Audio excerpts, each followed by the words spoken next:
Hello बच्चों, आइए प्रश्न को देखते हैं। एबीसी एक त्रिभुज है जहां पे भुजा बीसी का मध्य बिंदु डी दे रखा है। हमें सिद्ध करना है कि एबी सदिश प्लस एसी सदिश बराबर में 2 गुणा में एडी सदिश। प्रश्न को हल करने से पहले इसकी मुख्य अवधारणा के बारे में चर्चा कर लेते हैं। मुख्य अवधारणा, यहाँ पे हम लोग सदिश योग का त्रिभुज नियम पढ़ने वाले हैं। तो लिखते हैं यहाँ पे सदिश योग का त्रिभुज नियम। सदिश योग का त्रिभुज नियम, और इसमें क्या होता है, एक त्रिभुज बना होता है जिसकी भुजाएं सदिशों से निरूपित होती है। पहले तो हम लोग एक त्रिभुज बना लेते हैं इस तरीके से, और इस त्रिभुज को नामांकित कर देते हैं एबीसी से।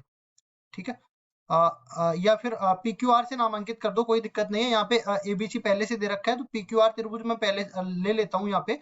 अब इसमें क्या होता है, इस त्रिभुज की जो भुजाएं हैं वो सदिशों को निरूपित करेगी। ये जैसे PQ सदिश ले लेता हूँ, फिर QR सदिश ले लेता हूँ, और इस चक्रीय क्रम में अगर मैं चलाऊंगा ना तो तीनों भुजाओं का योग करेंगे सदिशों के, तो वो 0 के बराबर होगा। तो इसमें क्या करेंगे हम लोग, इस ये चक्रीय क्रम बदलने के लिए ये PR सदिश ले लेते हैं।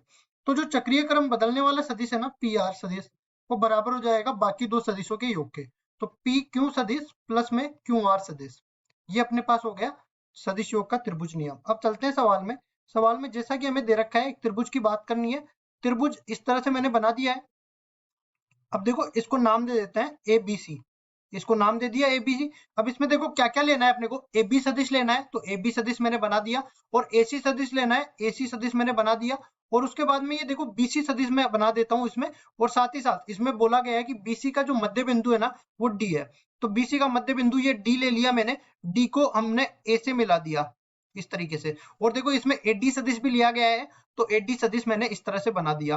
अब ये जो है डी अगर इसका मध्य बिंदु है तो एडी इसकी माध्यिका कहलाएगी। माध्यिका कहलाएगी, इसका मतलब ये है कि ये मध्य बिंदु है तो ये भुजा जो है इस भुजा के बराबर होगी।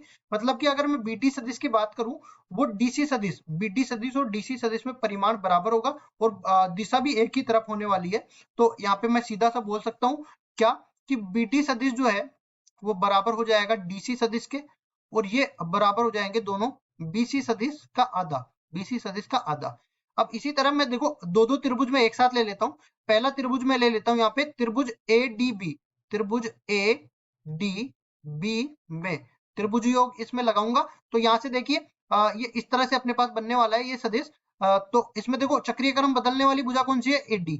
तो AD सदिश किसके बराबर हो जाएगा, यहाँ पे AB सदिश प्लस BD सदिश, AB सदिश प्लस में BD सदिश, ये इस तरह से बन जाएगा। अब उसके बाद देखिए यहाँ से दूसरा त्रिभुज भी ले लेते हैं। कौन सा त्रिभुज, ADC।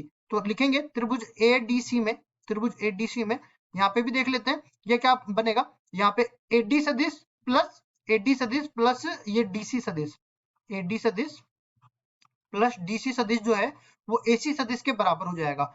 अब यहाँ पे क्या कर लेते हैं, हम AD सदिश का मान निकाल लेते हैं इसमें। तो यहाँ से AD सदिश का मान निकालेंगे तो ये बराबर हो जाएगा AC सदिश माइनस में DC सदिश के बराबर, AC सदिश माइनस DC सदिश के बराबर। अब इसको मैं समीकरण नंबर 1 नाम दे देता हूँ, और इसको मैं समीकरण नंबर 2 नाम दे देता हूँ। दोनों समीकरणों को जोड़ेंगे तो यहाँ पे देखो AD सदिश प्लस AD सदिश, दोनों का जो बायां भाग है उसमें तो AD सदिश प्लस AD सदिश आ जाएगा। और दूसरी तरफ देख सकते हैं इसमें तो क्या है, AB सदिश प्लस BD सदिश।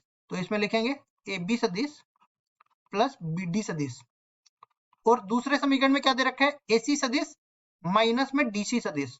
और देखो यहाँ पे मैंने बोला है कि BD सदिश और DC सदिश आपस में बराबर है। तो ये बराबर है तो इसको मैं काट सकता हूँ। यहाँ पे BD सदिश और DC सदिश आपस में कट गया, और क्या बच गया, AB सदिश। देखो इधर तो क्या बच गया, इसको मैं सही कर देता हूँ, AD नहीं है ये AB है। तो ये बन जाएगा AB सदिश प्लस AC सदिश, ये किसके बराबर हो जाएगा, दूसरी तरफ अपने पास 2 गुणा में AD सदिश है। और देखो यहाँ पे हमें सिद्ध क्या करना था, AB सदिश प्लस AC सदिश बराबर में 2 गुणा में AD सदिश, जो हमने सिद्ध करके बता दिया है। और यही हमारा उत्तर है। आशा करता हूँ कि सवाल आपको समझ में आया होगा। धन्यवाद।